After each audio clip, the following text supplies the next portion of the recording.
Atenção! Começa agora uma teleaula de Física do ensino médio. Você vai assistir a teleaula de número 3. Bons estudos!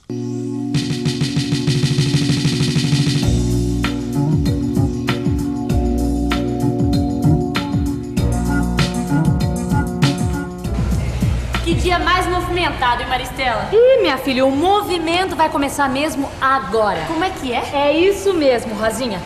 Nas duas primeiras teleaulas, a gente conheceu um pouco melhor o universo da física e viu algumas unidades que são usadas nessa ciência, principalmente em um dos seus ramos. A mecânica. Isso. Então, hoje, a gente vai começar a estudar uma das partes da mecânica, a cinemática. Não precisa se assustar com o nome, não. Cinemática é simplesmente o estudo dos movimentos. A palavra cinemática tem a mesma raiz que a palavra cinema, porque o filme é produzido a partir de imagens em movimento. Sempre que a gente estiver interessado em saber como um objeto está se movendo, a gente vai estar trabalhando dentro da cinemática. Então a gente vai estudar a velocidade dos objetos, sua aceleração, a posição que vai ocupar em determinado instante, essas coisas? Exatamente. Então por isso que você disse, o movimento vai começar agora. Isso. Nessa teleaula você vai ver o que são sistemas de referência ou referenciais, o que é velocidade média e movimento retilíneo uniforme. E vai ver qual a função horária da posição para esse tipo de movimento. O que você está fazendo? Deixa eu terminar que eu já explico. E bola pra frente porque a nossa teleaula está começando.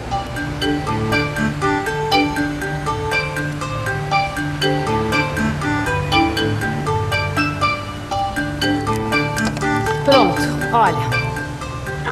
Parece um campo de futebol. Parece e é. É o seguinte, Rosinha. Para estudar o movimento de um objeto, a primeira coisa que a gente tem que saber é a sua posição. Ou seja, a gente precisa localizar o objeto. Imagina que esse desenho é uma fotografia tirada em um jogo. Ou então, aquele famoso tira-teima. Imagina que o goleiro deu um chutão e que a imagem foi congelada com a bola nessa posição. Muito bem. A gente pode localizar a posição da bola nesse instante dizendo que ela está a 15 metros da bandeirinha, a 6 metros da linha lateral e a 3 metros de altura. Pronto, com essas três distâncias, a bola está perfeitamente localizada. Você está dizendo que para localizar um objeto, a gente precisa de 3 medidas? Quando um objeto está se movimentando no espaço, sim. Pode registrar, quando um objeto se movimenta no espaço, como a bola de futebol, a sua localização é dada por 3 medidas. Além disso, a gente precisa dizer como as medidas foram feitas e a partir de que ponto. Nesse caso, uma das bandeirinhas que limitam o campo. É como se constituíssemos um sistema de 3 eixos com a origem em uma das bandeirinhas.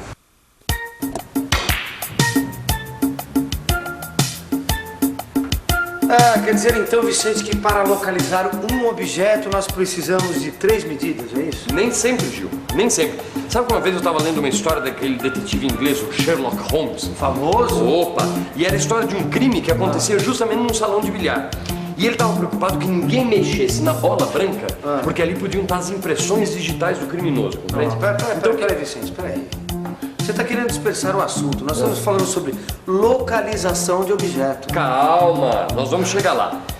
Para garantir que ninguém mexesse na bola branca, o que ele fez? Vamos imaginar que a bola tivesse parado nessa posição aqui. Então, ele escolheu uma caçapa, no caso essa, e marcou essa distância aqui, ó. Tá vendo? Isso aqui. E depois marcou essa outra distância. Desse jeito, a posição da bola ficou perfeitamente localizada. Se alguém mexesse, ele descobria. Eu acho que eu já sei aonde você está querendo chegar. Fala. Quando um objeto se movimenta por uma superfície plana, como essa aqui da mesa de bilhar, são necessárias apenas 2 medidas para a localização dele. Elementar, meu caro Gil. Então, guarde sempre essa regra. Movimentações no espaço, 3 medidas para localização. No plano, como essa mesa de bilhar, apenas 2 medidas. Aqui, ó. Tá certo. 3 medidas, 2 medidas. Será que existe algum tipo de movimento que precise só de uma medida para localizar o objeto? Por favor, cidadão, você saberia me responder qual o movimento que faz o pistão de um automóvel? Para cima ou para baixo? O movimento para cima e para baixo, né? Muito bem. Então, já que ele faz esse movimento para cima e para baixo ao longo de uma reta, quantas medidas a gente precisa para determinar a localização desse pistão num determinado instante? Acho que uma. É isso mesmo. Para localizar um ponto P marcado no pistão, a gente só precisa de uma medida. Por exemplo, a sua distância até a base do cilindro. Para resumir toda essa história é o seguinte: para a gente localizar um corpo no espaço, num plano ou ao longo de uma reta, a gente utiliza na física os chamados sistemas de referência ou referenciais. É muito simples, dá só uma olhada. No exemplo da bola de futebol, o sistema de referência ou referencial é formado por 3 eixos perpendiculares que partem de um ponto zero escolhido, no caso, a bandeirinha. Esses 3 eixos podem ser entendidos como 3 réguas e com a ajuda delas podem ser medidas as 3 distâncias que determinam a localização da bola. No caso da superfície plana, como a mesa de bilhar, o referencial é formado por apenas 2 réguas ou 2 eixos. O ponto zero de origem aqui é a caçapa marcada, ou seja, com 2 medidas podemos localizar a bola de sinuca. Por último, temos o caso do pistão. O referencial aqui é uma reta e o ponto de origem é a base do cilindro. Basta uma medida para localizar a posição do pistão. E a gente vai começar o nosso estudo dos movimentos com uma situação bem simples. Veja, aqui nós temos um tubo cheio de óleo de cozinha. Aqui na frente tem uma escala graduada em centímetros. Bom, com a ajuda desta seringa aqui embaixo, nós vamos introduzir uma gota de uma mistura de água, álcool e corante dentro do tubo. Como a densidade dessa mistura é menor do que a densidade do óleo, a gota vai subir. E é o movimento desta gota que a gente vai estudar. E para isso, a gente conta com a ajuda da nossa fotógrafa oficial, a Rosinha. É o seguinte, quando a gota começar a subir, eu vou acionar esse cronômetro e a Rosinha vai bater uma foto a cada 4 segundos. Vamos nessa? Então, manda bala. Ou melhor, manda a gota.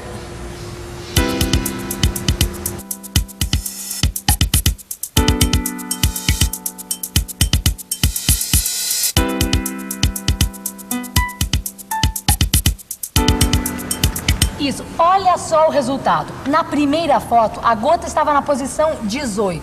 Na segunda, 22. Na terceira, 26 e vai indo. Com a ajuda dessas fotos, a gente pode montar uma tabela.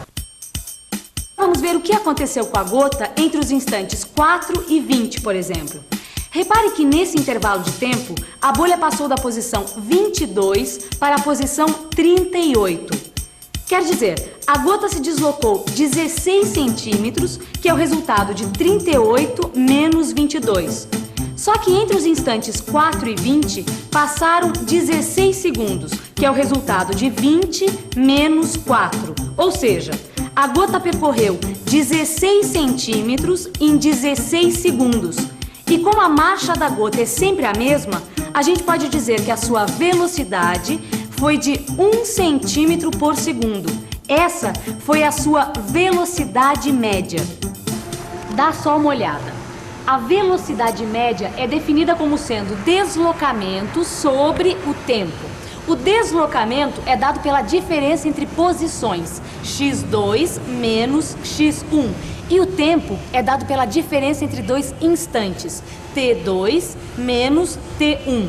Essas duas diferenças podem ser representadas assim, pela letra grega delta. A letra grega delta é usada para representar variações. Então, velocidade média é igual a delta x sobre delta t. Que coisa mais curiosa. O que foi, Rosinha? Olha aqui. Eu fui checar a velocidade média entre os instantes 12 e 32, tá? Olhando na tabela, para T1 igual a 12, a posição x1 é igual a 30. E para T2 igual a 32, x2 é igual a 50. Certo. Tá? Velocidade média é igual a x2 menos x1 sobre T2 menos T1. Substituindo os valores, nós temos 50 menos 30 sobre 32 menos 12, ou seja, 20 sobre 20, que é igual a 1. Então, a velocidade média entre esses 2 instantes também é 1 centímetro por segundo. Na verdade, o que a Rosinha acabou de descobrir é que a velocidade da gota não varia. Ela anda sempre em linha reta e sempre na mesma marcha. Por isso, esse movimento é chamado de movimento retilíneo uniforme. Pode anotar aí. No movimento retilíneo uniforme, a velocidade em qualquer instante é sempre igual à velocidade média. No movimento retilíneo uniforme, o gráfico da posição em função do tempo é uma reta. Aí está o gráfico da gota, que sobe com velocidade igual a 1 centímetro por segundo. E olha só que interessante. Se a velocidade fosse de 2 centímetros por segundo, por exemplo, o gráfico ia ficar assim, ó, mais inclinado. Ah, quer dizer que quanto maior a velocidade, mais inclinada é a reta que representa o movimento? Perfeito, Gil. E a gente vai seguindo adiante com o nosso estudo de movimento. No exemplo do tubo de óleo, vamos pensar numa gota de água descendo. Se a gente não mexer na régua, o que vai acontecer? Ora, à medida que o tempo passa, as posições da gota vão ser cada vez menores. Repare, no instante T1 igual a 0, x1 é igual a 55.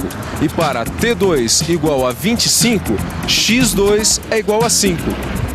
Velocidade média é ΔX sobre ΔT, que é x2 menos x1 sobre T2 menos T1. Substituindo os valores, 5 menos 55 sobre 25 menos 0, ou seja, menos 50 sobre 25, que é igual a menos 2. A velocidade da gota d'água é menos 2 centímetros por segundo. Isso quer dizer que a velocidade depende do referencial. A velocidade negativa significa que a gota está se deslocando no sentido oposto à orientação da régua. A nossa régua marca de baixo para cima e a gota está vindo de cima para baixo, ou seja, a velocidade é positiva para uma gota que sobe e negativa para uma gota que desce. Olha só como fica o gráfico do movimento retilíneo uniforme com velocidade negativa. É uma reta decrescente. E olha só, presta atenção que isso é importante.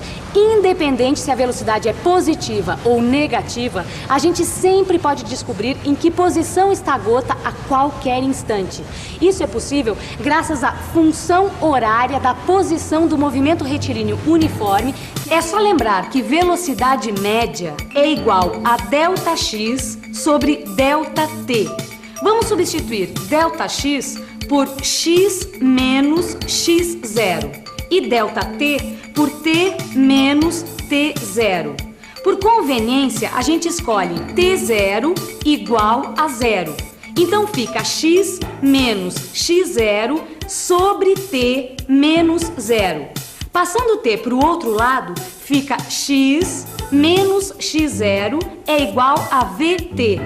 Mudando o x0 de lado e de sinal, a gente chega à função horária da posição. X é igual a x0 mais v vezes t. Então, a função horária da posição fica assim. X igual a 55 menos 2 vezes t. Eu quero checar essa tal de função horária no caso da gota caindo. Eu quero descobrir onde a gota vai estar quando t for igual a 12 segundos. É só substituir o valor de t na função. Então fica assim. X é igual a 55 menos 2 vezes 12. 55 menos 24, que dá 31. Então, aos 12 segundos, a posição da gota é 31 centímetros. É isso aí, Rosinha. E você também pode fazer o contrário. Descobrir, por exemplo, em que instante está a gota na posição x igual a 40. Deixa comigo, né? Bom, enquanto a Rosinha faz essas contas, que tal dar uma boa revisada em tudo que a gente aprendeu hoje? E atenção, se liga aí que é hora da revisão. Na teleaula de hoje, você aprendeu que para estudar o movimento, é preciso localizar o objeto. E viu que isso pode ser feito com 3, 2 e até mesmo uma medida, dependendo do caso. Aprendeu que a física localiza os objetos no espaço, no plano ou ao longo de uma reta através de sistemas de referência ou referenciais. Você aprendeu o que é velocidade média e movimento retilíneo uniforme e viu que nesse movimento o gráfico da posição em função do tempo é uma reta. Por último, você viu que a velocidade depende do referencial e ficou conhecendo a função horária da posição do movimento retilíneo uniforme. É isso aí. Bons estudos. É, Tchau.